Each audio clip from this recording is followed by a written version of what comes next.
મસ્ત ડાન્સ તમે લોકો કરો છો, એક જ છે કે બીજું એટલે હજી કરશો તમે લોકો? બસ એક જ? બસ આટલામાં જ?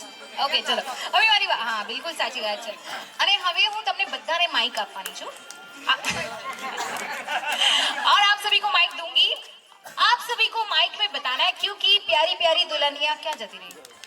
अच्छा ओके हाँ प्यारी प्यारी दुल्हनिया दीपा हवे जैसे सासरे. ओके तो आप सभी को माइक में बताना है कि दीपा की कौन सी वो बात, कौन सी वो आदत, कौन सी वो चीज है जो आपको बहुत अच्छी लगती है. जैसे घड़ी बधी હોય એવી કોઈ ટેવ, એવી કોઈ હેબિટ કે એવું કંઈક જે તમને બહુ જ ગમે છે કે ભાઈ આ વાત દીપાની મસ્ત છે, તો બધાને બતાવવાનું છે. પણ નો કોપી પેસ્ટ. તમે જેમ આન્સર આપશો તો બીજા બધા એવું સેમ આન્સર નથી કહેવાનું, બધાને પોતપોતાનું નવું આન્સર કહેવાનું છે. ઓકે તમે એકબીજા સાથે કોપી એટલે ચીટિંગ નહીં કરવાની. ઓકે ચલો થઈ જાય. કોનાથી સ્ટાર્ટ કરું? અહીંયાથી સ્ટાર્ટ કરીએ. ચલો થઈ જાય. ચલો આગળ આવી જાઓ. કહું તો એ સારી એવી બેન પણ છે, સારી એક એવી બેસ્ટી પણ છે, અને વધારે ગણો તો એક સિસ્ટર તરીકે પણ ગણી શકો. એની સારી એવી બાબત કે અમે જ્યારે પણ વાત કરીએ ત્યારે હસી હસીને જ વાત કરતા હોય. હવે તો એવું લાગે છે કે હવે સાસરે જઈને જો હસવાનું થાય કે ન થાય એ નથી ખબર, પણ હવે તો અમે છેલ્લી વારના તો હસી જ લઈશું. તો બસ અમે મારી એવી સારી એવી સિસ્ટર ગણું કે બેસ્ટી ગણું, બસ અમારી બધી જ એક સારી એવી વાત અમે એકબીજાને શેર કરીએ છીએ. બસ એ જ વાત અમારા માટે સારું છે. હા ભાઈ ભાઈ બસ જોરદાર તાળીઓ થઈ જાય. એટલે દીપાનું ફેસ ઓલવેઝ સ્માઇલિંગ ફેસ હોય છે, બધા જોડે હસતા હસતા જ વાત કરે છે. ચલો નાઇસ. અને હવે નેક્સ્ટ આ તમે ઘરેથી પ્રેક્ટિસ કરીને આટલું બધું બોલી ગયા? મેં તો 2 શબ્દો કીધું તું. ઓકે બોલવાનું હોય છે ને તો બિલકુલ. ચલો તમે આગળ આવી જાઓ. દીપા માટે કઈ શબ્દ તો ના જ મળે, પણ એક એની એક્શન છે કે એવી હું કરી દઉં જો એની હસવાની સ્ટાઇલ. આ નવું લાયા બેન, નવું લાયા ભાઈ.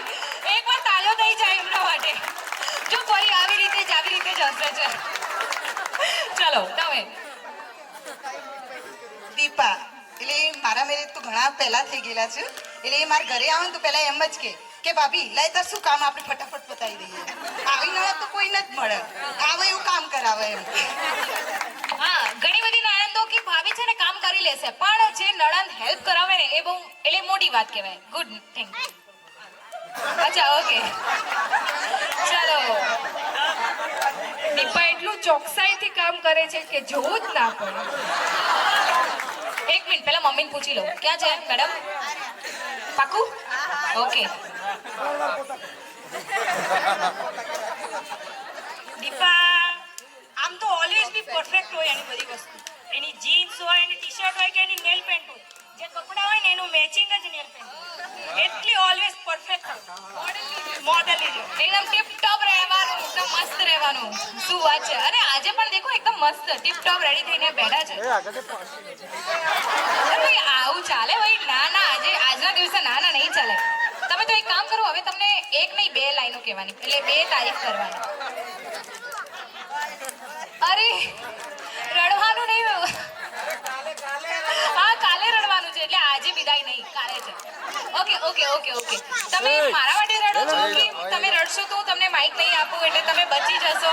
હા ના ઓકે ઓકે ઓકે ઓકે. મજાક એક તરફ ભાઈ. મેડમ માટે તાળીઓ થઈ જાય. કશું નથી કીધું તો બી તાળીઓ થઈ જાય, કેમ કે મેડમ રડે છે ને. હા બસ વાહ શું આંસુ છે, મોતી જેવા આંસુ છે. હા બતાવજો કેમેરામાં થોડું ફોટોશૂટ લઈ લઈએ. ચલો ઓકે ઓકે મજાક કરું છું. So thank you so much ladies, thank you.